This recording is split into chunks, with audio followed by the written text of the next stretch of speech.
Hello all, welcome to my channel Shravana Karthikam. ఈరోజు 24వ రోజు కార్తీక బహుళ నవమి, అంబరీషుని ద్వాదశి వ్రతము. అత్రి మహాముని మరల అగస్త్యునితో, ఓ కుంభసంభవ, కార్తీక వ్రత ప్రభావము ఎంత వివరించినను ఎంత వినినను తనివి తీరదు. నాకు తెలిసినంత వరకు వివరిందును, ఆలకింపుము.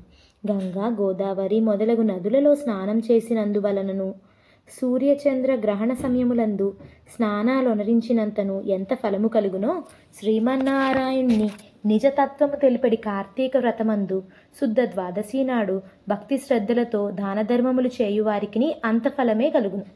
ఆ ద్వాదశి నాడు చేసిన సత్కార్య ఫలము ఇతర దినములలో చేసిన ఫలము కంటే 1000 రెట్లు అధికముగా కాగలదు.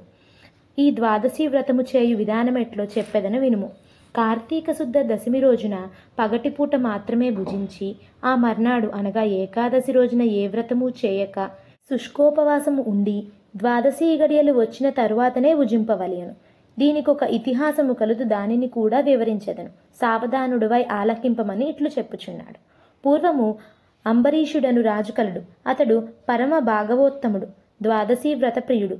అంబరీషుడు ప్రతి ద్వాదశి నాడు తప్పకుండా వ్రతము చేయుచుండెడివాడు. ఒక ద్వాదశి నాడు ద్వాదశి గడియలు స్వల్పముగా నుండెను. అందుచే ఆ రోజు పెందలగడనే వ్రతమును ముగించి బ్రాహ్మణ సమారాధన చేయదల్చి సిద్ధముగా ఉండెను. అదే సమయమున అచటకు వచ్చిన ఒక కోపస్వభావుడగు దూర్వాసుడు ఆ అంబరీషుడు ఆ మునిని గౌరవించి, ద్వాదశి గడియల్లో పారాయణ చేయవలెను కాన తొందరగా స్నానమునకేగి రమ్మనుమని కోరెను. దూర్వాసుడు అందులకు అంగీకరించి సమీపము గల నదికి స్నానముకై వెడలెను. అంబరీషుడు ఎంతసేపు వేచియున్నను దూర్వాసుడు రాలేదు. ద్వాదశి గడియలు దాటిపోవుచున్నవి. అందుచేత అంబరీషుడు తనలో తానిట్లనుకొనెను, ఇంటికొచ్చిన దూర్వాసుని భోజనానికి రమ్మంటిని.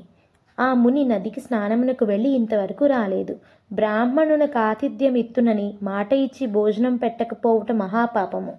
అది గృహస్థునికి ధర్మము కాదు. ఆయన వచ్చు వరకు ఆగితినా ద్వాదశి గడియలు దాటిపోవును, వ్రతభంగమగును. ఆ ముని మహాకోప స్వభావం కలవాడు.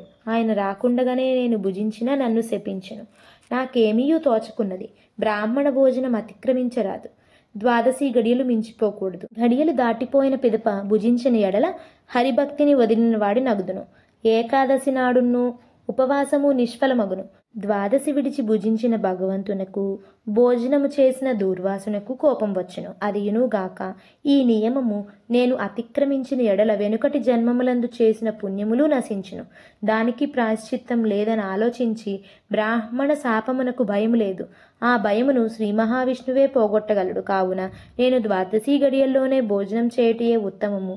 ఆయనను పెద్దలతో ఆలోచించుట మంచిదని సర్వజ్ఞులైన కొందరు పండితులను రావించి వారితో ఇట్లు చెప్పెను. ఓ పండిత శ్రేష్ఠులారా, నిన్నటి దినమున ఏకాదశి ఉండుట చేత నేను కటిక ఉపవాసమునుంటిని. ఈ దినమున స్వల్పముగా మాత్రమే ద్వాదశి గడియలున్నవి. ద్వాదశి గడియలలోనే భుజించవలసి ఉన్నది. ఇంతలో నా ఇంటికి దూర్వాస మహాముని విచ్చేసిరి. ఆ మహామునిని నేను భోజనానికి ఆహ్వానించితిని. అందులోకి ఆయన అంగీకరించి నదికి స్నానార్థమై వెళ్ళి ఇంతవరకు రాకుండెను. ఇప్పుడు ద్వాదశి గడియలు దాటిపోవచున్నది. బ్రాహ్మణుణ్ణి వదిలి ద్వాదశి గడియలలో భుజింపవచ్చునా, లేక వ్రతభంగమును సమ్మతించి ముని వచ్చే వరకు వేచియుండవలెనా? ఈ రెంటిలో ఏది ముఖ్యమో తెలియజేయవలసిందని కోరెను. అంతట ధర్మజ్ఞులైన ఆ పండితులు ధర్మశాస్త్రములు పరిశోధించి విమర్శ ప్రతివిమర్శలు చేసుకొని దీర్ఘముగా ఆలోచించి, మహారాజా, సమస్త ప్రాణికోటుల గర్భకుహూరములందు జఠరాగ్ని రూపమున రహస్యముగానున్న అగ్నిదేవుడు ఆకలిని పుట్టించి ప్రాణులు భుజించిన చతుర్విధాన్నమును వచనమును గావించి దేహేంద్రియాలకు శక్తి నొసంగుచున్నాడు. ప్రాణవాయువు సహాయముతో జఠరాగ్ని ప్రజ్వలించును. అది చెలరేగి క్షుద్బాధ దప్పిక కలుగును. ఆ తపము చల్లార్చవలనన్న అన్నము నీరు పుచ్చుకొని శాంతపరచవలేను. శరీరమునకు శక్తి కలుగు చేయవాడు అగ్నిదేవుడు. దేవతలందరికంటే అధికుడై దేవపూజ్యుడైనాడు. ఆ అగ్నిదేవుని అందరూ సదా పూజించవలేను. గృహస్థు ఇంటికి వచ్చిన అతిథి కడజాతివాడైనను భోజనమిడుదునని చెప్పి వానికి పెట్టకుండా తినరాదు. అందులోనూ వేదాంగ విద్యా విశారదుడును మహాతపస్శాలియు సదాచార సంపన్నుడు అయిన దూర్వాస మహామునిని భోజనమునకు పిలిచి వానికి పెట్టకుండా తాను భుజించుట వలన మహాపాపము కలుగును. అందువలన ఆయుక్షీణము కలుగును. దూర్వాసుని వంటి వానిని అవమానమరించిన పాపము సంప్రాప్తమగును. అని విసిదపరిచిరి. చతుర్వింశాధ్యాయం 24వ రోజు పారాయణ సమాప్తం.